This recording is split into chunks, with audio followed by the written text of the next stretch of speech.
Welcome to tonight's late show. We haven't done a late show in quite a while. This is pretty late as far as it goes, but you know what? I'm really glad to do it. Really excited about tonight's guest. Got a lot of questions. Want to pick brains and learn things and whatnot. This guest. Well, I mean, why do I always bury the lead? Because we already know who the guest is because you see it on the goddamn fucking thumbnail. So like, why do we I don't know. In any case, welcome to tonight's show, Pizza Punk. We're doing a Pizza Punk episode, and we have Erin Micklow, and she has a channel called it's her channel, but she does a thing called Last Rockers TV. I'm sure you're all familiar with it in some way, shape, or form. I've been seeing Erin for quite some time, just casually on social media. I always see her interviewing somebody. She has a very iconic hairstyle that really helps, pops, really adds to the brand, in the same way that I always wear sunglasses and a hat, which is a lot easier to do than doing what we're going to find out. We're going to find out how that process works. It sounds like could be a whole production. I don't know. We'll see. Without further ado, let's welcome Erin Micklow from Last Rockers TV. Erin, hello. Hi. Welcome to Pizza Punk. How are you? Thank you. I'm good. How are you? I'm good. I'm really, really happy you could do this. And it's so funny. As I was just saying, I'm always, coming across some form of content that you've put out, on YouTube. The algorithm sends me punk related things. And you seem to be, you're like boots on the ground correspondent for so many things that are happening out in the LA way. I'll be randomly watching a video of like Glenn Danzig at the premiere of his new movie, and there you are in the background with your spiky hair and stuff. It's hard to miss. How are you tonight? What's going on? I'm good. Sorry, I'm a bit tardy tonight. I had some work stuff holding me up today, and the hair takes a minute. That's no problem. Let's get the hair stuff out of the way for a minute. So this is a very, very interesting hairstyle. What made you is it conscientiously, or like, this is like my thing, this is what I like, or like, how did you come upon this hairstyle? Do you have a name for it? What is its name? So this hairstyle is called Liberty Spikes, and it's a classic punk hairstyle. And I do get a lot of criticisms that people think that this just happened overnight or whatever, but in reality, I've been spiking my hair for over 10 years, well before I started my show, well before I became, a known person on social media. And it really just came out of, I was in Germany one summer with my ex-husband, when we were together at the time, and my ex-husband had a big mohawk, and I just remember being in his room and like looking at some punk posters, and I was bored, and I was like, I want to have some cool punk hair, but being a professional model actress, that's my job. I was like, well, I don't really want to commit to like a haircut that limits roles for me. And so I was like, well, what can I do? And I remember he said to me, he's like, well, you can do Liberty Spikes. And I was like, ooh, really? That sounds really fun. Because I'd been into punk for many years before that. I just didn't have like a very loud punk hairstyle, which it's like, you're damned if you do, you damned if you don't, because I get criticized a lot, for being like, oh, this is my punk costume. But then at the same time, you go to a punk show and there's a lot of people that don't have the punk aesthetic at all. And so it's like, I get criticized for looking too punk and it being a costume. And then I get criticized for when my hair's down that, oh, I don't have my hair up all the time. And it's just such a weird thing to me, because it's like, I was into punk for so many years before. My clothes didn't really change much, but it was like, one day I was like, I want to have a cool punk hairstyle, I think it's rad, and Thank you. I like it a lot. I think it's great. And, as they always say, we can't curse anymore on YouTube. I don't know if you've been made aware of YouTube's no, you didn't do any cursing. I don't think you cursed at all. I did. I've been trying to limit it to like. No. I don't think you did. I'm saying I don't think you did. I'm just saying that I was about to say, generally I would say F the haters, but now I'm only going to say F the haters because of YouTube's draconian new policies. Apparently, if you say a curse word within your first like at the beginning of the show, your whole thing will be demonetized. That's like wow. Yeah, it's like the new rule. So like it's crazy. I it's funny. I haven't even like had a moment to really even think about it, but I was about to say F the haters. So instead I'm just saying F the haters. I was not aware of that, but like with doing my TikTok live streams, like whenever I spike my hair, I just do a live stream on TikTok because I'm standing in my bathroom for an hour to an hour and a half anyway. And with TikTok live streams, they do not like you to curse either. And so I remember even one of them, it was a day where I was swearing, and I literally got a notification on my screen saying, we're showing your live stream to less people because of these things. So it's getting in those new habits of, trying not to. By the way, just out of curiosity, when Erin talks right now, anybody who might be watching this, when Erin talks, does it like slow down and then like go fast? Just let me know out there, because if so, I just want to troubleshoot it. So maybe it's just my earphones. I don't know. We got to keep going. We got to roll with the show, because that's how it works when you're doing live streams. You just got to roll with the punches. So whatever it is, we'll troubleshoot it as we converse and talk. What's up? We have Riot stickers in the audience tonight as well. Hello, Riot. I wonder if it's my AirPods. Yeah, everybody watching, how is the audio? Yeah, let us know. Or is it my... Yeah. Okay, so I think it's my AirPods. Let me just take them out. Okay. Try pulling them out. Let's see what happens. Are you still there? Yes. But now there's the dreaded feedback loop. This wouldn't be a Frumess show. This is such a Frumess show thing. Let me say hello. Check. Oh no, now you're muted. Oh no, Erin, can you hear me? You can hear me. I can't hear you. Oh no, I can't hear you though. Hold on. See if you can tweak the thing. I'm gonna keep talking, so it's not just us futzing around. Okay. So anyway, while Erin fixes that thing, so to reiterate some of what she's saying, in case you missed it, I heard some of it. She has this punk hairstyle.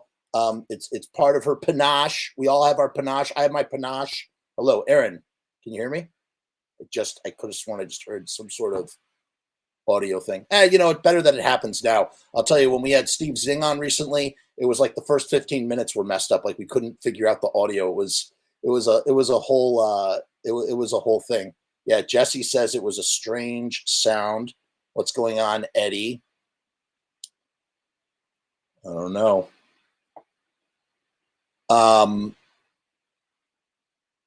Maybe we can do some sort of we can write on boards and then hold them up. That'd be crazy. No, I can't. Still can't hear you. I'll keep talking while she keeps futzing. You know what? It was the mistake of we should have just dealt with the earbuds, because sometimes it's the software. I really blame the software. The software can be so buggy sometimes. I'm always having technical difficulties, so I don't blame. AirPods generally work here, and we don't have these issues. It's so weird. Yeah, Von Spur says that the audio was a little weird. There was like a little wobble. That's what I was hearing. No, you know what, Erin, you want to try and come back in? Come back into the thing. All right, Erin's going to come back in. I'm going to keep us entertained. So in any case, if you have not been to Erin's channel, you should check it out. I mean, Erin is a much, I mean, she has about, she has almost 55,000 subscribers. So we are a drop in the bucket compared to her audience and what she does. But she talks to everybody. She talks to Doyle. Okay, she's back. She just had Gogol Bordello on her channel. Hello.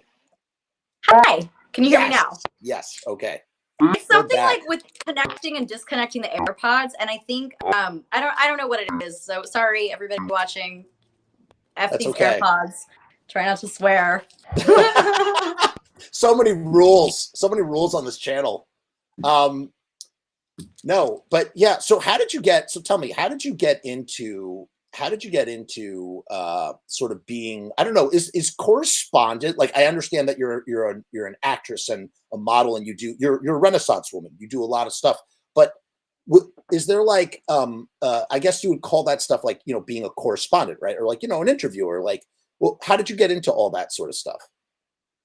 Well, my channel's 5 years old now, and it literally was just that, you know, being into punk for half my life now. When I moved to LA when I was 18 years old, I just was going to punk shows, you know, and I would meet people and make friends, and I just made friends with a lot of bands, and then it became, you know, social media kind of was starting to pop off more. I joined Instagram in 2012 when I saw things were changing. Like a lot of the modeling jobs that I was getting started to become obsolete because they were kicking product to influencers. So I kind of resisted social media for a bit. And I also feel like I was a bit late to the game because it was like there was the MySpace era, which I never participated in. But when Instagram came on, it changed things in such a bigger way. And so I joined Instagram and, you know, started posting on there, and then was just active on social media. And I would go to shows and I would post about going to shows, and I would always take my outfit pictures before going to the show because I made a lot of my clothes. And it became that thing of, there's that spiky haired girl. She's at every show. Why is she here? Why is she always backstage? Why is she always with the bands? And then I started to question it myself of like, well, what am I doing here? Like, what is my purpose? Like, yeah, I'm a model, but what is my purpose here in this scene? And then 5 years ago, 2017, I remember a girlfriend of mine and I being on the phone and like talking about, you know, we were talking about this band interview we watched, and I was like, God, this is really terrible. This person is doing an awful job. And like, I was like, I could do so much better. And she was like, you should. And I was like, yeah, I should. And then she was like, no, seriously, you should start interviewing bands. And, you know, I had all the camera equipment and stuff because my ex-husband and I would do photo shoots so that I would have content for social media because I saw that that was very popular. So really for me, it was just adding in audio gear to my kit, and then kind of just learning how to do it. And because I knew so many bands already, it was like, that was how I started. I just started reaching out to the people I knew, which surprisingly, it was hard. Like even a lot of bands that I knew just were not into it. Like I don't think they believed in what I was doing, and they were just like, So it was actually really hard to just even get people to be on my show at all when I first started. Wow. Yeah, man. I mean, it's like you gotta start somewhere, and you just gotta put the boots to the ground, just go into it, and just sort of try and find your, the flavor of what it is that you do. It's funny. I had thought initially, I used to do a show that was like rock and roll, or was, whatever, punk rock and cooking. And we used to do that in person. And I wanted to do a variation of that after I had split with the guy that I had done that with. And I ended up just doing it all digitally online. It's so easy to just, click in. This has become like the new format for interviews. You just, have somebody on digitally, doesn't matter where they are. But like what you do is very sort of like different in the sense that like, you're actually in these environments. You got to have the gear around. You probably learn, I would imagine there's all sorts of like, things like you probably know how to read people really well. Like you could figure out who this guy is or who that person is or whatever in order to negotiate and navigate the various different, events that you cover. Can you speak a little bit on that? Yeah, I mean, I think like what a lot of people don't see is the amount of work that goes in before the interview is even filmed.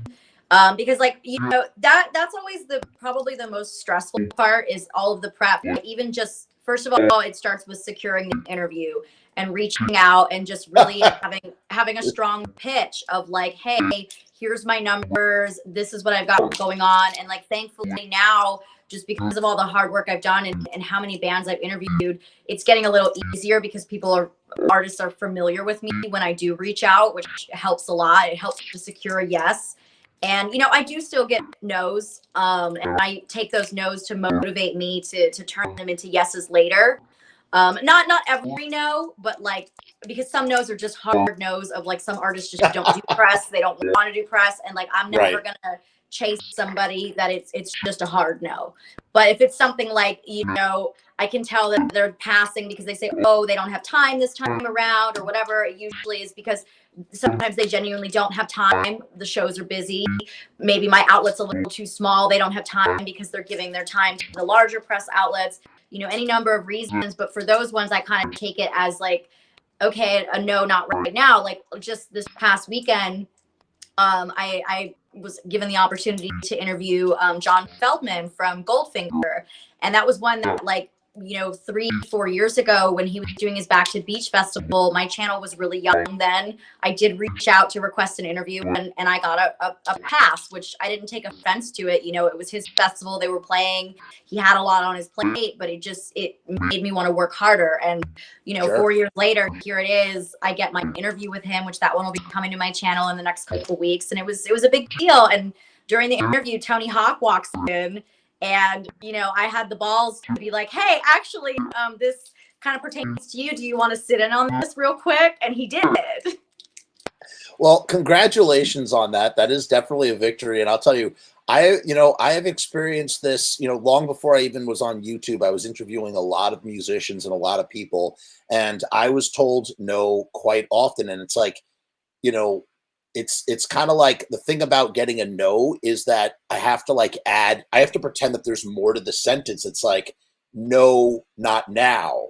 Yeah. Right. You have to add the not now for yourself. And then you can, you know, like circle around and try it again and try it again. And, you know, people change management too, or they change, you know, lots of vibes change. You really don't know what's going on the other side when, you know, when you're soliciting interviews and stuff. So it's like, that's a good temperament to have, I think, in that realm, you know? Yeah. And, you know, honestly, like I'll share with you what I've been doing recently is like my first, you know, few years of doing my show, I always went through management because I was just trying to mind my P's and Q's and, you know, like do things by the book, especially because I started my channel doing the festivals. And with the festivals, it's like credentials on top of credentials on top of credentials. It's like, tell me a little bit about that. Explain, because I'm not familiar with that. Explain that to me a little bit. Elaborate on that, if you would. So the festival circuit is like, you know, it's rounds of applications. And so first I would apply for a media credential to a festival. And, you know, thankfully I would get approved, and I was the new one in. So I would come with all my little treats and things to kind of just give me a little extra leg up on top of working really hard. Sure. You know, just to be memorable and make friends in the industry and show that my work is good. And then with that, it's like first you get approved for your festival credentials. And then you have to, like, you get your photo pass as well, which is hard to get. A lot of them, they'll say, okay, you have media. And I would explain that, you know, the nature of my channel is interviews and live footage cutting. So I'm sorry, but I need both. And that was even kind of a special exception that they would make for me because they're like, well, we don't normally do this. And that was where, you know, I would just do my best to be persuasive and say, explain, here's the reasons why I need it, and here's my work, and here's my following, and here's the numbers of my outlet of my audience. Sure. And so then from there, you have to then reach out to all of the artists management to get an interview secured. And then you are, as a press outlet, you are not allowed backstage unless you have an interview secured. So then when you have an interview secured, I would forward that to the people handling the press for the festival and say, okay, here's proof of my secured interview. And then they would escort me backstage. Right.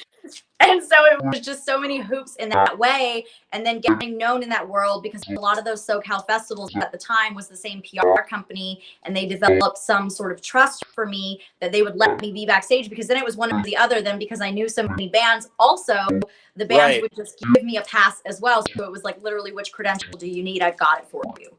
Right. So it's like, it's really about cultivating relationships and like reading people and like trust. Yeah, sure. Trust. But like, you know, I mean, that's what cultivating relationships is though, right? Like, you know, you get to know someone, you trust them. And I'll tell you, you know, in this realm, I would imagine that your Liberty spikes are like an asset in the sense that, like, you know, it really does sort of like put together this look, like, you know, it's memorable, you know, it's sort of like, you know, it creates a persona. It's like, hey, this is my channel, these are my numbers, this is my thing, like, this is what I'm about, like, you know, let's do this. And like, you know, you can get in there and do it. That's pretty rad. And you know, I got to tell you, whew, I can't even imagine. I mean, the work that you put into it, it's probably it's not one person job. It's like, you know, 3 people jobs. And, you know, so question, do you have someone shooting you when you go in, or generally do you set up your gear and you just like post up and do your thing? When I first started my show, my ex-husband was my assistant. And, you know, even though our relationship did not end amicably, I will give him credit for being there in the beginnings of my channel, but he just never had the fervor or the passion for it that I did. And he didn't want to do it anymore. He's like, I don't want to do this. I just want to be a patron at the shows. And so then it became that I would bring on assistants, because for me, this is everything. It makes me so happy. Sure. And it's just what I want to do. And, you know, I could respect that it just wasn't what he wanted to do, and that's fine, but it wasn't going to stop me from doing it. So I brought on assistants, and, you know, just the environment being backstage can be very overwhelming, especially if you're not used to it, because there's a lot going on. And with what I do, it's like, you know, it's me now that I self shoot everything. Like it became the route of seeing that assistants would be overwhelmed, because they're right there in front of their favorite artists, which I get starstruck too. But being a working professional model and actress, you know, for the last nearly 20 years, I'm just used to it, you know, like I'm used to, like, okay, I'm nervous, and like I super am excited to see this person right now, but it's time to be professional also. Man, that is so true. And it's like you have to vet. It's almost like, hey, I got to vet this person. If this person's going to help me, I got to vet them. I got to make sure that they are going to be able to hold their water when we're in this environment. And not only do they have to perform, but as you said, like, it's like, I get, you know, they have to remain, you know, cordial and professional and hold a certain air. Because not only, you know, I mean, they are an extension of you, and Yes. your relationships with these, or, you know, whatever, trust, whatever, however you want to put it, all of that is connected at the end of the day, or at least affected by this person's or people's behavior. I have a question from the audience that I think is a good question, from Kevin, who also does well, I mean, he covers events. He also does. He has his own show and he does interview stuff too. He's asking, what is your dream interview, and has it happened yet? I mean, I've been really fortunate to have gotten a lot of them. Some of them that this year, one of them that it was like almost like we had kind of established contact but just couldn't make it happen was Buzzcocks. That one would have been really cool. I will say that one hopefully will happen at a later time, since we were able to establish contact and like mutually agree. Steve Diggle. Yeah, that we were into it, but it's just it wasn't possible at the Rebellion Festival over the summer.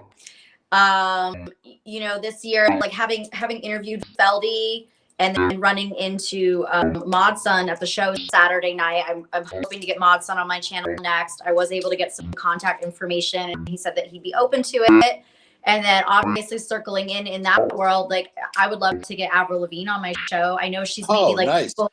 people say what they want about her, but like for me, that would be a bucket list, because I love that she's making a resurgence. You know, I listen to her for what her music is, and like her music came out when I was in like 6th grade, and it was the shit when I was in sixth grade, and like I feel like, you know, a lot of the songs she's releasing now are really good, but it's just different kinds of music. You know, like when I'm in a real aggressive mood, I'm gonna listen to something like Anti-Nowhere League. But like if I'm in like maybe a happier or like kind of emo mood, I'd listen to something like Youngblood, you know. Or if I'm in the mood of like jumping around and like working class, like it's maybe something like Coxbar, or like we want to go fuck shit up, but like be poppy about it, like maybe something like Rancid. You know, it's like, what mood are you in? And it's just all different kinds of music for the mood.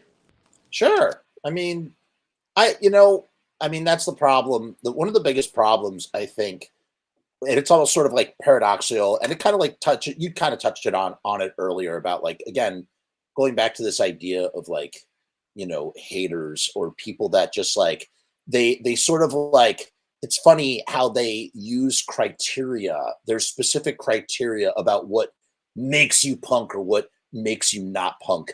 And it could be any variety of things. And it's like, at the end of the day, like, music fits a mood, and whatever, whatever you're interested in listening to in that moment is valid. And Yeah. that's it. And that's it. It's like that end of discussion. You know what I mean? Like straight up, like who friggin' cares, man? You know, I really love the Buzzcocks, and I was fortunate enough, I got to see them once with Peter Shelley and at Webster Hall in New York City. And man, like what a show. What a friggin' show. And I'm glad that Steve Diggle is still out there doing his thing, and they're still putting out music and whatnot. I mean, man, he's the last man standing now. And good luck. I hope you get that interview. That would be rad, man, to talk to a guy like that. It was a cool moment. Like after Rebellion, I had a mutual friend. I was like, just because he's kind of hard to get a hold of, I was like, just give him my number. And like after Rebellion, like I did film enough live footage of their set, so there is a video of their live set on my YouTube channel, because I was hoping to get the interview, and it just wasn't possible. But like it was really cool after Rebellion to get like a text from Steve Diggle of like, hey. Sure. I was like, oh, hey, sometimes, Steve Diggle, how's it going? Sometimes you just have to have like, sometimes you just have to have a camera in your pocket, like primed, ready to go, and like be like, approach, whoever it is and be like, hey, can I get 5 minutes? And then have your, and then it's also too, it's like you're asking questions, and it's like you want some good sound bites, and it's like you have to organize your sort of thoughts. What goes into that process? Do you actually like write things down, or do you just sort of like, do you keep it loose and fluid? Like, how do you know sort of how to attack an interview? No, I have questions prepared in advance, and I do hours of research to formulate these questions, so that I'll have like just a knowledge of them outside of my questions, so that the interviews can allow that space to be really fluid. Sure. But I would sooner not do an interview before I would just go in completely cold turkey and like, that's not happening. I would sooner not do it, because I won't put out work that I do not feel is close to work that I just think is respectable. I just wouldn't do. I've literally passed on interviews where they're like, we can do it, and I'm like, I'm so sorry, I'm not prepared. Like I would rather do this at a later point, when I've had time to properly prepare for this. Wow, I respect that. I wish I could say the same, but I'm a very impulsive person.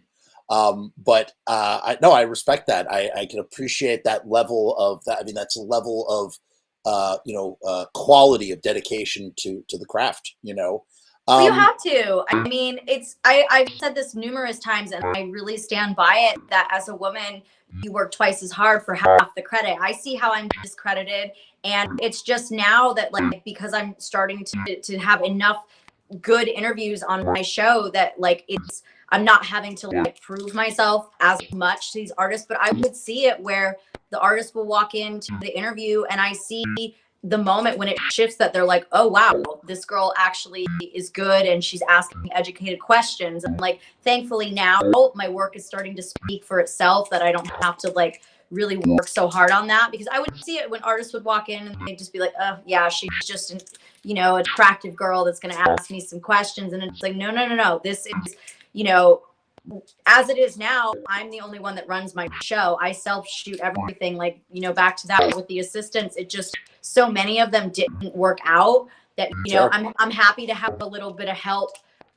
when it's presented. Like at the show on Saturday night, I did have some help, but like the help that usually I require is just basically holding the gear, because I have my rhythm down so much of self shooting now. And it was kind of a rough road to get there after, you know, my ex-husband and I divorced and the show became just me. There definitely was like some growing pains with it, but it's like I have my rhythm down now, and it's like a very well-oiled machine. And anything accidents that happen, my editor cleans up in post. Wow. I mean, hey, listen, get a workflow down, or sometimes you got to adjust the workflow when things take a right turn, left turn. Let me ask you this. What about when, let's say that you are talking with an artist and, you know, like maybe there's been like a recent controversy, or there's something that might be, you know, like a tender subject or whatever. Do you sometimes like, have you ever tried to like lead the witness, or do you have like a way of like navigating or negotiating? Like, hey, I don't want to like not ask this question, but I also don't want to like turn off the interview subject from like future questions. Like, do you sort of like use a little psychology with how you're going to like maybe I'm not going to directly address something. I'll address something that's next to the thing just to see how they answer. Like, No, what do you do with that? Anybody that knows me knows that I have just never been, sorry to say, I've just never been that bitch that's going to back down from that. Like, if I'm going to say it, I'm just going to say it. Like, if you watch my interview with Waddy from The Exploited, that interview did really well because I addressed the elephant in the room of like, what is the deal with people? I told him, I was like, I'm on your side. I do not think that this is true, but can you please address this of why so many people call you a Nazi? I don't think it's true. And he did. And like with every controversial interview that I've ever done, you know, like I'll just say it, like, but I always try to make my standpoint known. Like, first of all, I would never interview somebody where I thought that they really did those things. So I try to, first of all, make a choice of which side am I on, as you know, because there's only ever been one interview I pulled from my channel because it turned out that the guy was just such a fucking, sorry, can we swear later in it? Is it just the first don't worry about it, Erin. Don't. I don't want to bug you out with that. You know, it's funny. I keep saying it to myself like out loud. It's whatever. Plus, we're in the middle of the episode. It's whatever. Do your thing. I think middle episode is fine. They don't want you to do it like at the beginning. They don't want you. They don't. It's true. They don't. But please don't worry about that. I want you to be comfortable. Go ahead. Talk. Well, so the guy was just such a fucking liar, piece of shit.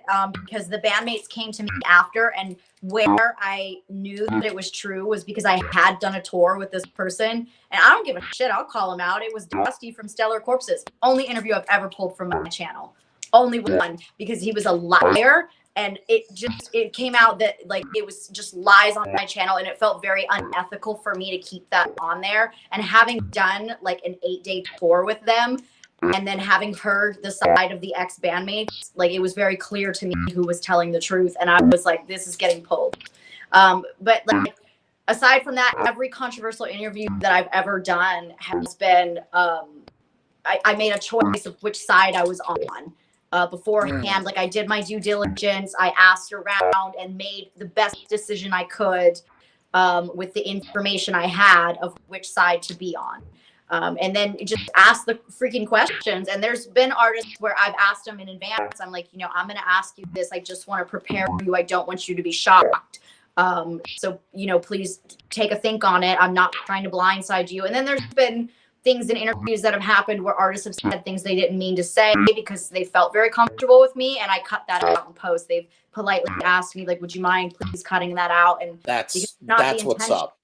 Yeah, it's not the intention of my show to vilify people. And if somebody says something that they don't mean to say, like I'm here for the bands. This is why I do this, because I love it. Like, and so I want to support them the best I can. Yeah, no, I mean, I think that's a great way to be, especially, you know, I mean, that's the way you should do it, is at the end of an interview, be like, hey, is there anything you said in here? If it's not, you know, live, sometimes it's live and then, you know, you don't have a choice, but if it's not live, you know, just be like, is there anything I said here that, you know, or is there anything that you said that you want stricken from the record? That's just broadcast journalistic ethics, whether you're doing it, whether you went to school for it, whether you pick it up, like whatever the case may be, like it's just, you know, it's like the code, right? Like it's just something you should kind of be doing. So before you started getting into the YouTube thing, concurrently to like, you know, you were talking about Instagram stuff. So you're also an actress and a model and stuff. And what exactly is, and again, I don't know the full sort of run of it. What exactly, how did that all come together for you? Well, I started modeling and acting when I was like 12 years old, and I didn't get into punk until I was like 16. So that in itself too was always really funny to me, of like, you know, I can understand people's side of it, of why they might be confused about me, why they might question my authenticity and if I'm being genuine, because, you know, the nature of the business as a model actress is like, you are a mannequin, you do what you're told as an art. Like, there's a lot of other hands involved in that. Like, when I do a film, you're working with directors, producers, Sure. hair and makeup artists, wardrobe, you know, and all of these different things that have a say in the way you look. Whereas like, when I am being myself, the brand of Erin Micklow, I do what I want to do. And people often question which one is really me. Well, they're all me. But, you know, when I'm just being myself, that's what a lot of you're going to see, like on my show, my Instagram. Like, nobody's telling me to spike my hair. And to be quite frank, it's a pain in the ass sometimes. And it would be a lot faster if I didn't. What I have to know, what goes into the spiking of the hair? You have a hair can full of stuff and you got to pull out the thing. Like, how does this work? How do you do it? Yeah, it's like sectioning, and then you pull, you know, some hair, and then you spray it, and you know, then like blow dry it to get it to stay. And you know, yeah, it does do a lot of damage to your hair. I take vitamins for my hair. I take really? hair masks, and you know, spiking my hair a lot lately. I am seeing some hair loss. It's very real. I'm about to go get some laser hair treatments. It's like, damn. It's like, I need my hair to don't fall out. So what happened? Okay, so what about this? So like, let's say you're at a show, you're having a great time, and I mean, you know, maybe you're like headbanging or something. Like, has there ever been any sort of collision, accidental collision with your hair? Like, has it ever like maybe like hit somebody in the eye, or like, you know, like crazy? Has anything like crazy ever happened like that? Yeah, that's a real thing. Like, I legitimately poke people in the eye. Like, and usually how it'll happen is like, that's a very real thing. It Sure. usually happens that I'll be like tagging somebody over here will be like, hey, Erin, and the person next to me, I'll go, what? And the person next to me,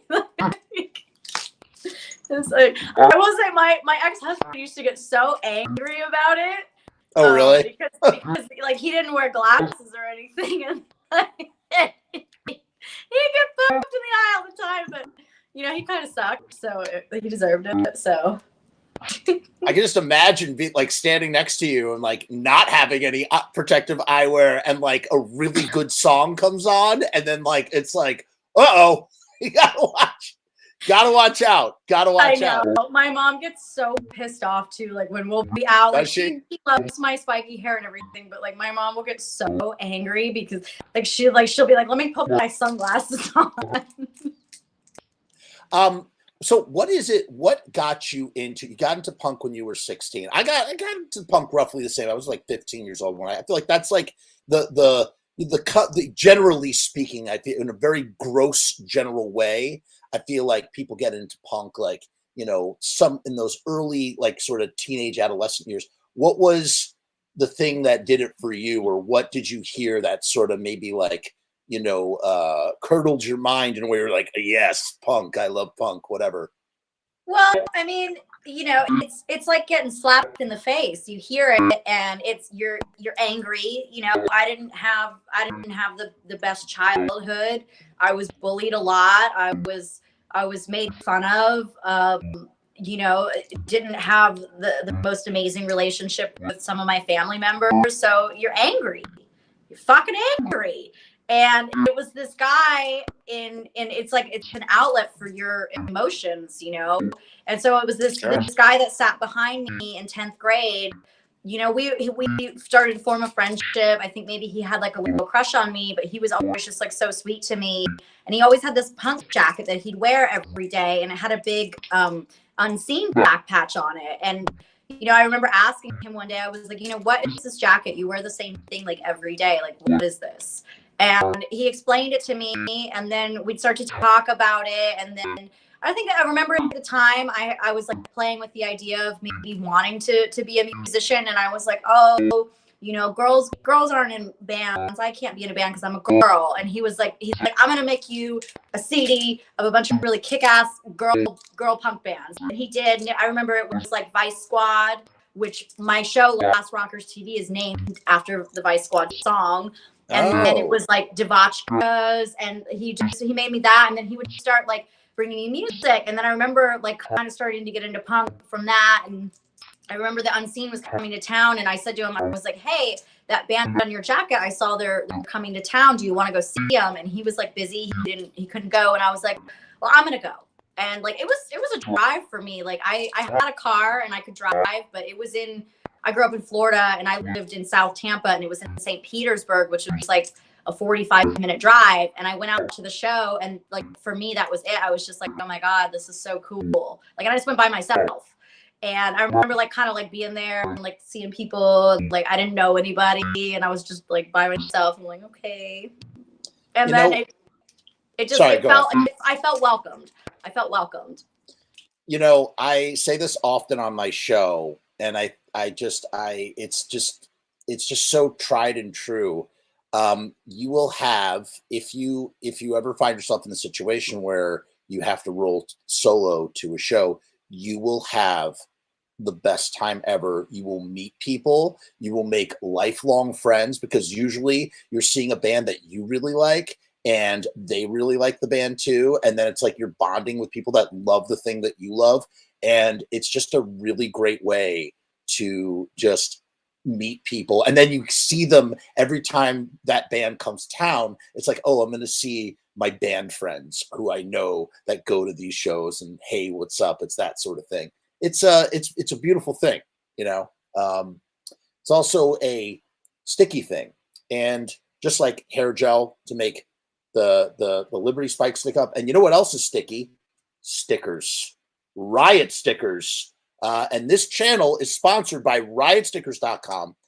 They are number one when it comes to the sticker business. These stickers, they have they're printed on vinyl, which makes them waterproof. They have a UV coating, which makes them immune to the sun.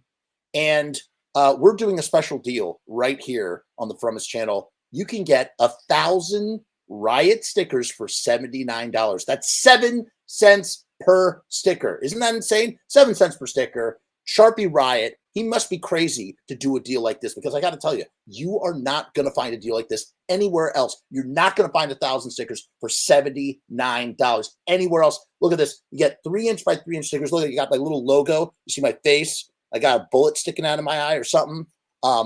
Yeah, you can just print whatever you want. So if you're an artist, if you're a musician, if you're a filmmaker, whatever the case may be, if you have an iconography, look at the banner they printed up for me behind me right here. If you have iconography that needs to go on a sticker, look no further than riotstickers.com. You're only going to be able to find this deal in the link next to all of Erin's Linktree stuff, which is also down in the description as well. You're only going to be able to get this deal down below in the description at riotstickers.com/Frumess. Like the name of this channel, FRUMESS. Let's play the very quick 60-second Riot Stickers video. So this is where we take our 60-second break. This video is the guy from Less Than Jake wrote the song for this video. It's very catchy. Just be warned. Beware, Erin. It's very catchy.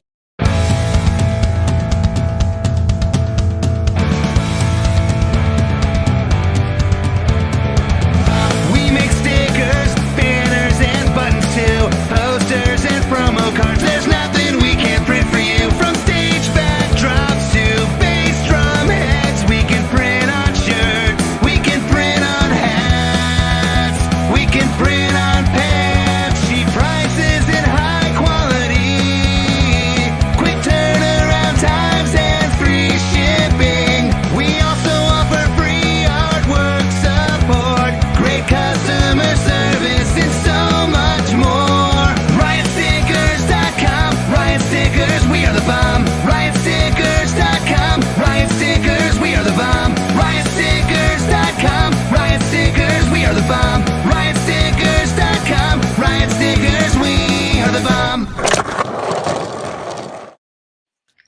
Boom. And we're back. We have Erin from Last Rockers TV with us. You definitely have seen her. If you watch any videos with like, punk rock stuff on the West Coast in the LA area, wherever, you will see Erin Spikes. It's like a shark fin lurking about in the waters, like dun, dun. She's always around. She's always there. She's always around. But no, this has been a wonderful show. It's great to have Erin on. I want to ask Erin. She interviewed one of our favorite subjects here on this channel, so I want to ask her about what that was like. You interviewed. We affectionately refer to Glenn Danzig as Uncle Glenn. We call Jerry only Uncle Jerry, and Doyle is Cousin Doyle. Now they're not actually related to us or to me, but we still refer to them affectionately as Uncle Glenn, Uncle Jerry, and Cousin Doyle. I saw on your channel that you interviewed Cousin Doyle. What was that like? Loyal Doyle. That's his other name. Yeah, right. He's very loyal. That was probably one of the biggest interviews of my channel, and that one was one of the ones that was absolutely the hardest to get. And I could not. That was one where I took a big risk on that one to make that happen, and I couldn't get a confirmation in advance. I tried everything. I reached out to him on Instagram. I reached out to a mutual friend that I had interviewed, Harley Flanagan from Frumess, because I knew they were friends, and Harley's wife / manager, Laura, because I had just dropped an interview with them and they were really happy with it. So that one I was like, okay, they're happy with my work. And I was like, can you put in a good word for me? I'm really trying to get this interview. Because I saw he was playing Rebellion Festival in England, which is one of my biggest events of the year. And then Pro-Mags were also playing. So that's why I was like, maybe they can kind of help me out, just say some good words. Like, hey, I'm not a weirdo. I'm professional. Like, and I just could not get any confirmation, but that was the one that I like wanted the most that weekend. Next to the Buzzcocks. And for that one, I was like, I had done my homework and my due diligence, and I was like, I'm just going to prepare some questions. And, doing my homework, obviously Doyle's vegan, I'm vegan as well. And I just saw that like his thing is like food, because he's also, he doesn't drink or do drugs or anything, but his thing is like food. And so I was like, all right, I get into the town Blackpool, and it's going to be a marathon weekend for me. Biggest event of the year. I had so many interviews, but I was like, I grew up, my MO, I've been to that festival 3 times now, is I get in, I check into my Airbnb, my apartment, and then I go grocery shopping for the weekend, because like I don't have a whole lot of downtime to eat. So I kind of just like have stuff on hand. And I was like, while I was shopping, I was like, I'm going to get him a vegan chocolate bar, because I saw in an interview when I was doing my research that he loves chocolate and being vegan. I was like, I'm just going to have this ready. And so the day came, and like I knew it too, watching all the interviews I had on him. He does not hang out backstage. He is on the bus. He goes on stage, plays, gets back on his bus. And so I was like, I did my homework, kind of knew, from what I could see and speculate. And so like, he's nowhere to be found backstage. I'd kind of been like lurking around all day between filming and my other interviews of like, where is he? He can't be hiding. And he, of course, like I predicted, he was on the bus and doesn't come out until it's time to go on. So he goes on and he plays his set, and I'm in the photo pit shooting his set, because I also shoot all the live footage. And I'm like, this is my chance. I'm going to catch him. And I had that freaking chocolate bar ready, and he's getting off the stage. And like, before I ask, because you should always give before you ask for something from somebody. So before I ask, I was like, Doyle, I have a gift for you. And he's like, I was like, it's chocolate. And he's like, it gets his attention. And then we're kind of doing the walk and talk, because he's being escorted back to his bus. So in like 60 seconds, I'm giving my pitch, and I'm like, I'm a really big fan of yours. I have 19 million views on YouTube and 500,000 followers and like over 700 videos on my channel. Can I have like a little bit of your time for an interview, please? And he kind of looks at me and he's like, okay. And I was like, okay, I'm gonna go. And he's like, but we gotta do it on my bus, which I knew he was gonna do. Just even though I had a press room, there's no way he would have made it to my press room, because he would have gotten stopped. Just in that like 1 minute walk from the stage to the bus, he got stopped like 5 times for pictures by other people. So there was no way. So I was like, sure, no problem. And I was like, give me 20 minutes. I'm good. Because this is a very large venue. I was like, I'm going to run back to my press room and grab all my gear. And then you can have some time to calm down after your set. And I'll be here in 20 minutes. So like I, get all my shit, I'm running through the halls at Rebellion. Like I was like, oh my God, I'm so freaking nervous, but I'm ready. And like, I get all my stuff.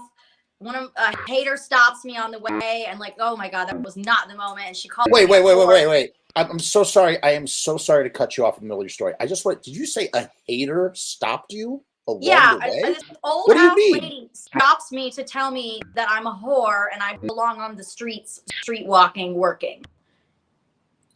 Who? Okay, sorry. Continue your story. Literally just a day in the freaking life. So I'm like, what the fuck, man? I know.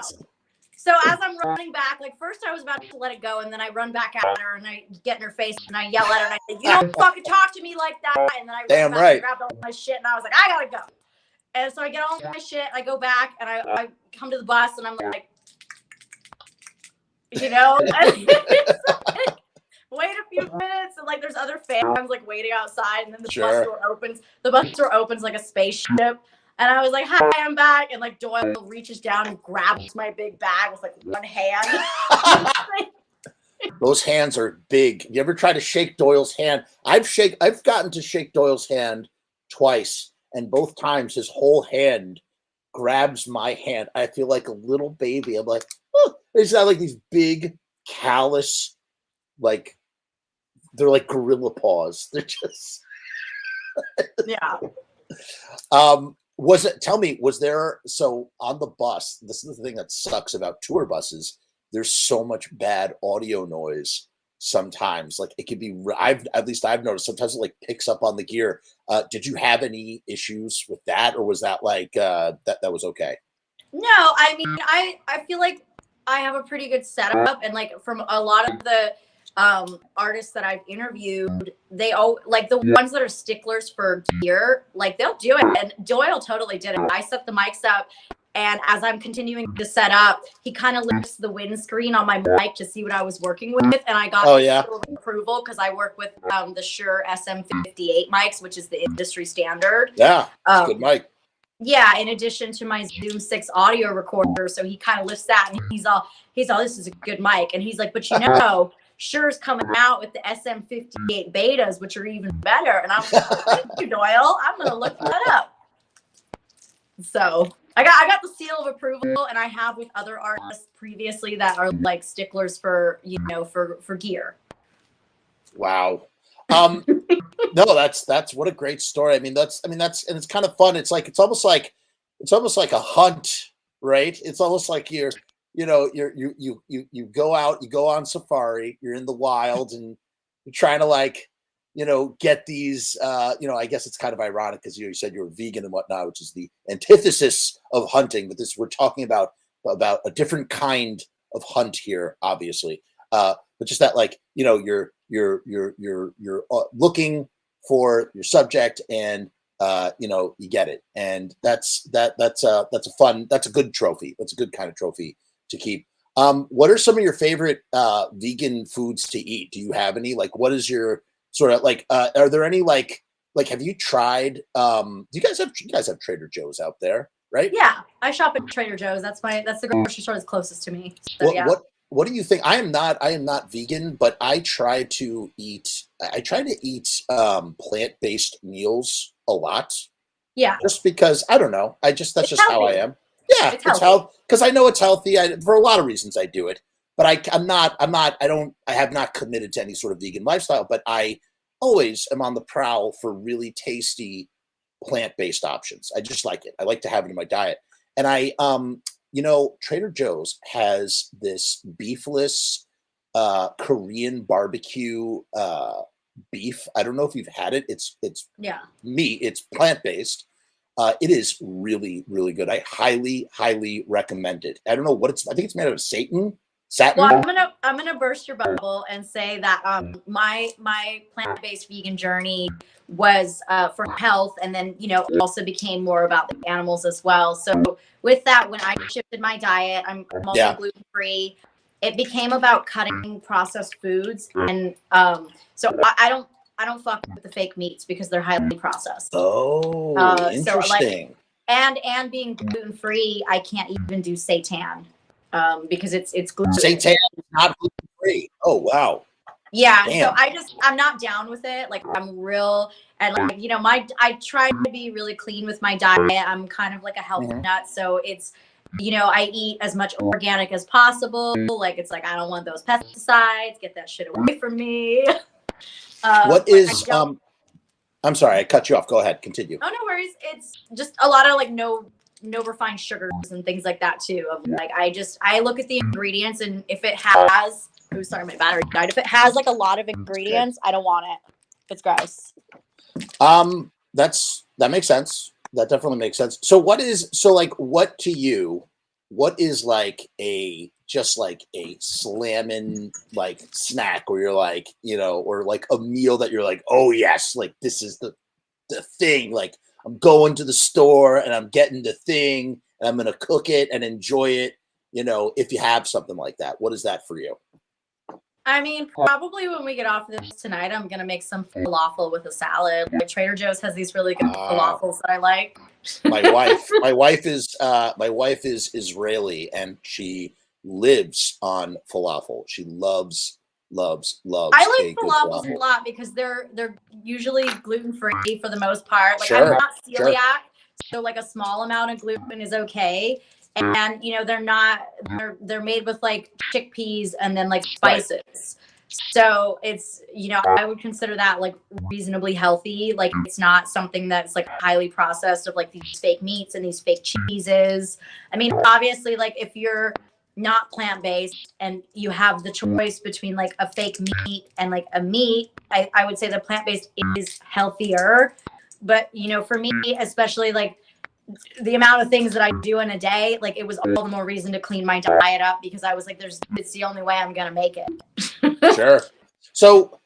So does that like, so it's like a lot of like, you must eat like, do you eat like a lot of fruit though? Like, cause fruit is not processed sugar. It's like, no, like that's like a healthy sugar. Like I'm definitely like close to a raw vegan. Like I enjoy cooked food a lot, but yeah, a lot of the stuff I eat is like salads and smoothies. Like I'm down with the avocado toast with like some sprouts, some tomatoes. Oh, I love avocado toast. Really good. And it's a little harder like to get a gluten-free vegan bread because a lot of the gluten breads have egg in them. So it's, you know, it was something that they're not the best breads in the world, but for me, it was like, cool, I get to at least have bread sometimes because I had just kind of resigned to, cool, I guess I don't get bread anymore. So I know you just said you stay away from refined sugar. So maybe this is a catch-22, but I was about to say like, so what is like, does vegan junk food have anything like vegan, like candy have anything to offer? Like, is there any like really good, like delicious, like vegan sort of vegan based candy out there that you're aware of? I mean, I really enjoy like a good like dark chocolate vegan bar, but like a lot of those too, if you do read the labels, some are healthier than others, but yeah, they do have some processed sugars in it. So ideally for me, like if I want something sweet, like I do make some good vegan desserts. Like a quick one I would do would just be like some peanut butter with some raw cacao powder, which is high in antioxidants, and then like some maple syrup to sweeten it. Or like the other night, I made like treats to bring to that show because I had the time and it was a bigger show. So this one treat that I make that like even non-vegan people really love, it's almonds and they're like little truffle balls. So it's almonds, raw cacao, coconut oil, a little bit of stevia, salt, and then I roll it in coconut flakes. And like I swear, it's always a hit. Like non-vegan people love it, and it's just really, really rich. Sounds like, you know, it kind of sounds like very similar to it's called a keto bomb. You know what I'm talking about? It's like, you know, well, they're usually coconut oil based, but it's a way that like people who are on like a keto based diet, they get like they get fat that way in that the good kind of fat, I guess. Yeah. However that works. I ordered this chocolate bar the other night. It came from Pavilions, and it had it delivered, and it was really good. And on the label, it said like only 6 ingredients, and it was like coconut sugar, and it said like keto, paleo friendly or whatever. It was good. It was really good. Man, that's a problem with that's a problem with trying to eat straight. It's like you got a lot of energy. It's a lot of energy that goes into it. You gotta do your homework. You gotta be aware. You gotta read labels and things. It's like it could be but the backside, the downside is like when you put anything in your body, and I should know because that's what I am like. I am a sugar addict. Like I love right now I'm kind of on like a New Year's sugar cleanse. I don't talk about it live on the channel very often, but I'm like kind of doing it. It's like a little rough because when you eat too much sugar. Like, if you can get over that hump, like once you cut the sugar, then you don't crave it as much. If you can just get over the hump.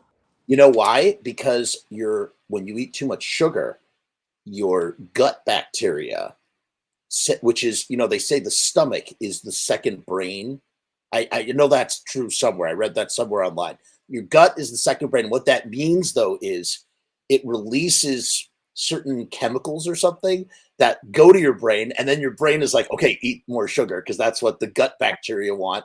And then if you starve out the gut bacteria, then you don't crave the sugar. So I've been there. I know that exists, but just going through the motions. It's I look forward to the coffee in the morning. Coffee has been my my soul's my go-to, the eternal bitter black that gets me through the morning. Are you a coffee person, or do you stay away from caffeine as well? I like espresso, and I like very strong coffee. Like if it's not strong, I just don't even want it. I had a really good coffee this morning at this coffee shop in West Hollywood. I get like 4 shots of espresso. It was so good. What was it like? You said you started off in Florida and you made your way out to LA. What was like for you? What was like the biggest like culture shock coming to the West Coast? Was it like in terms of like the culture, how were things different, would you say? I mean, I moved out here to start life. Like I was 18 years old. Like I came out here 2 days after graduating high school. So it's like, I just didn't have much life experience in general. I mean, I had some, and like I said, I had a rough childhood, so that hardened me in different ways. And I was always a very independent child growing up, and my mother and I traveled a lot from a very young age. Like I was already traveling internationally by the time I was like 8 years old. So I think I had just seen a lot, and I was ready. Like I had already lived a very hardened and full life, so it was like it's not really that shocking. You know what I mean? Yeah. No, well, I mean, I don't, because I've not really spent that much time on the West Coast in terms of like knowing what the West Coast is like. But yes, I do know what you mean, but I don't know that much about the West Coast. It's sort of like a elusive thing. I've gone out there a few times, but I've been mostly East Coast based. Oh, that's not true. I spent some time in Chicago. Love Chicago, great city. Yeah. But well, there's a lot of opportunity out here. I mean, like for me, I had to get out of Florida because I was getting in trouble. Like I was arrested 3 times in 6 months at the age of 17. And, it was like they were in different counties, and it was like, oh my God, I got to get off of probation before I get violation of probation and I go to jail. And like I graduated, and I was just like, I got to get the F out of here because it's not good for me. I was getting in trouble because I was bored. And but with that, I was an honor student. I had hobbies. I started sewing at 17 years old and making my own clothes and things like that. But I was just out of boredom and out of the laws in Florida being very strict. Like basically my arrest charges were possession of alcohol, which if you're under 18 years old in Florida, you get arrested if you're found with alcohol. And if you're over the age of 18, you just get a ticket. Like it's just like there was a book that I read when I was going through my arrests, and it had talked about this, that in the United States, Florida has some of the strictest and most backwards laws. Yes, it does. Yes, it So does. I was just like, I gotta get out of here. Like, you know, this is not good for me. I didn't fit in there either, you know, like it just wasn't where I was meant to be. And it was like my mother and I had spent a summer in LA when I was 14 years old. And we lived at the Sofitel across from the Beverly Center because she had gotten a big settlement within her company where every woman got a settlement because another woman in the company had like sued them, and you know it was like a sexual harassment case. Wow. And we came out here because I was starting to do modeling and acting, and you know we came out and she was working remotely because she works with the stock market, and then I would kind of run around LA. Like I'd get on the 25-cent dash bus and like go up to Hollywood Boulevard at like 14 years old. And my mom would just be like, okay, be safe. It's like, okay. You can always start a crazy sentence with a single word. Florida. Yes. Right? Yes. That's how it kind of could start. So what is immediately sort of coming up? Like, do you have any sort of long-term goals that you're working on with the channel specifically, or like Yeah. where do you or what are you striving for right now in that space? I mean, you know, every year I make my goals lists. I work well with lists, and I think that to make things a reality, you have to really say it out loud and put the intentions there. You need to put it on paper. You need to say it out loud and not be afraid of that, because it's the only way that those things can come to fruition. So I mean, just in regards to the channel, my goal every year has been, you know, to hit X number of subscribers. And I mean, this year, I think it's a real goal that I can hopefully hit my 100,000 subscribers and get my plaque from YouTube. Because you know, when you get 100,000, YouTube sends you a really nice plaque. And they're just like, welcome to the club. And I think that this year, that's, you know, a realistic goal to have. And then every year, it's always just to get bigger, more established artists on my show. And that doesn't mean that I won't interview small artists. Like I have a lot of diversity on my show, and that's important to me too. I interview artists that I think are talented and that need to be seen. But obviously the larger artists are important too, because it's what grows the channel.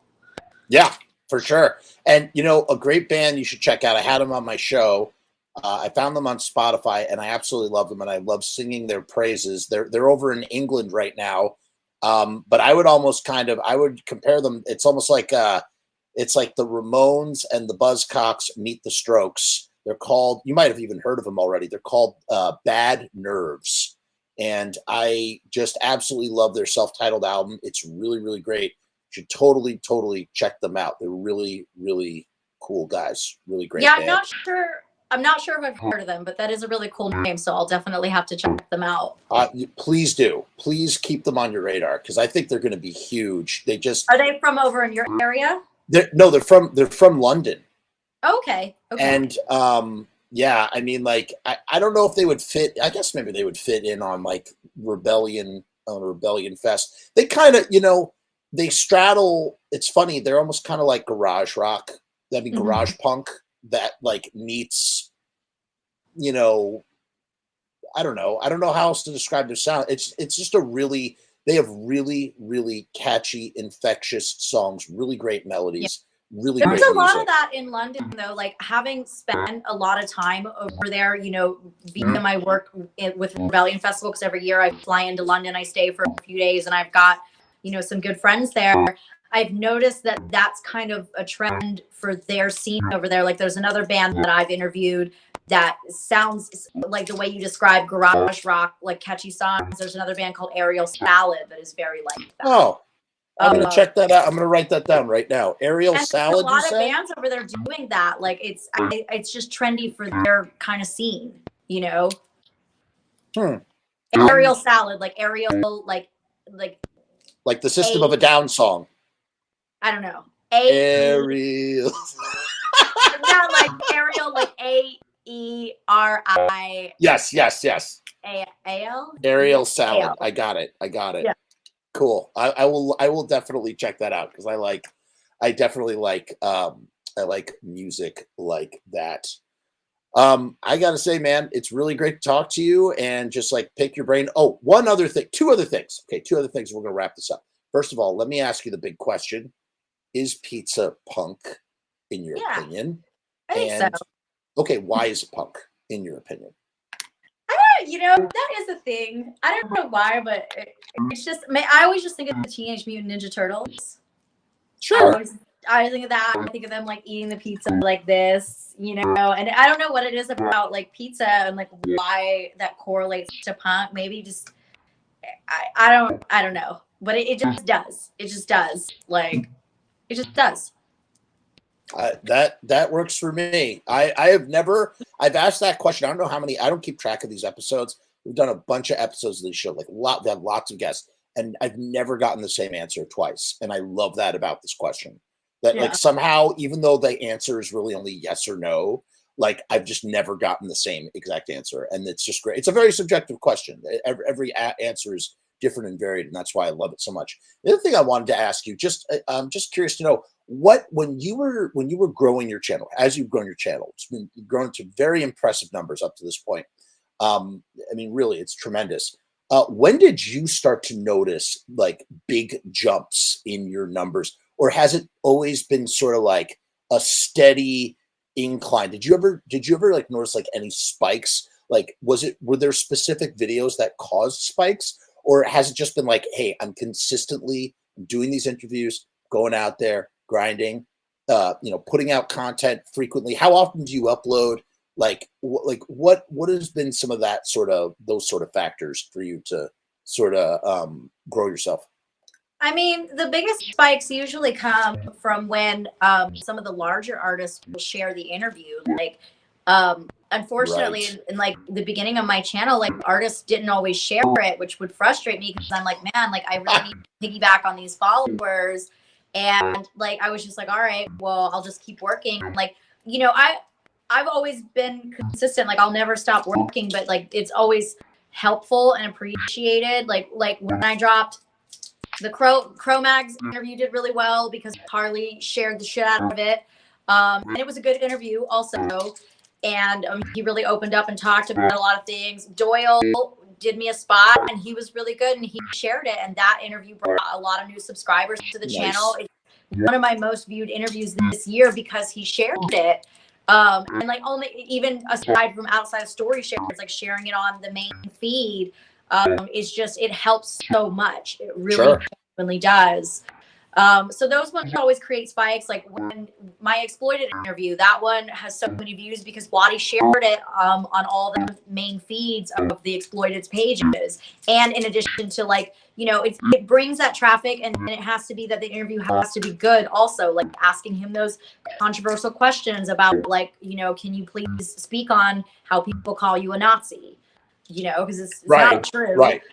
It just, it's a mix of all of it, and then it's a mix of the YouTube algorithms being in your favor of like, it's within those first couple of days. If YouTube sees that a lot of people are watching something, they'll suggest it to other people, and to this day, those most viewed interviews continue to rack in views because YouTube's algorithms are suggesting it because they see it's popular. So it's a lot of things working all at once.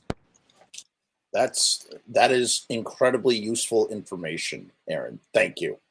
I really want to thank Erin so much for coming on. I mean, listen, she worked she was working all day. She's busting her ass. She gets on, she finishes, she puts on the hair, which again must be like, it looks like a process to me. As someone who does very little with their hair, I put it under a hat. I'm not proud of that fact. Neither is my wife, by the way. But like, just to put out like that, I understand, I recognize the effort that goes into such endeavors, and just want to thank her so much. And again, congratulations on all your wonderful success. Just keep on grinding it, man. I mean, I'm again, as a tiny little channel, I am watching and taking notes and just sort of like seeing how you do this. Is like, I'm aspiring to operate in a similar space, and it's inspiring to watch you do what you do. So I think it's great.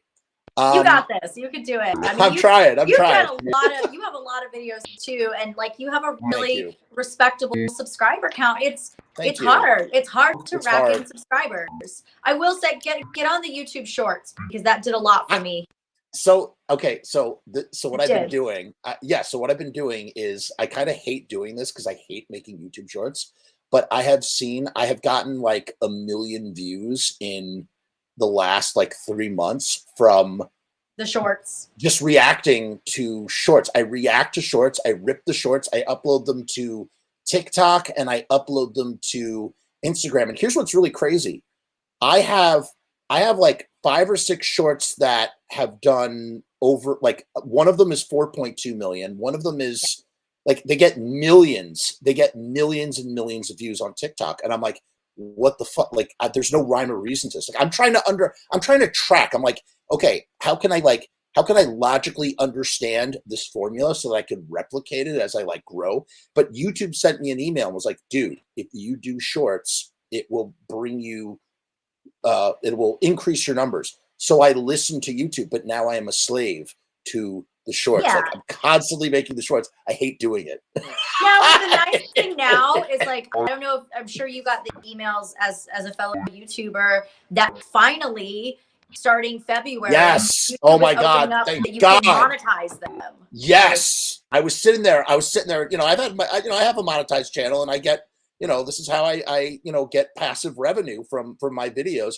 And I got to tell you, I'm sitting there kind of like, you know, like I'm looking at how like a 7-second video instantaneously gets me 50 hours of watch time. Because for those of you who are not aware, views don't really mean shit to YouTube. YouTube, all they care about is watch hours. So when you have a video, you can have a video that's like, you know, a lot of the videos on this channel are like 3 hours long and they only have a couple hundred views, but I have over 1,000 watch hours. You know what I'm saying? Like it does not always equate and translate. And I'm sitting there going like, oh my God, all these shorts are racking up all this stuff. And I can't even I'm not even in the shorts fund. What the heck?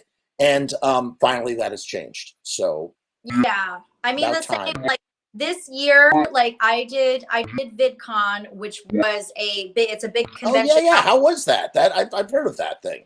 I was invited to demonstrate at VidCon. I walked into a friend of mine here in LA that does a lot of creators parties because he's a producer. He invited me to this party. I walk in with my hair spiked, and they were just like, "Oh my God, we want to hire you to do your Dude, hair." the at hair our spike, booth." the hair. The hair. It's your And brand. it was This is your brand. They paid me to do my hair at the booth, and it exposed me to being at VidCon. And then my friend that had invited me to that party, he had a wristband for me to get into all the gifting suites at the Hilton, and like it was just such a great networking opportunity.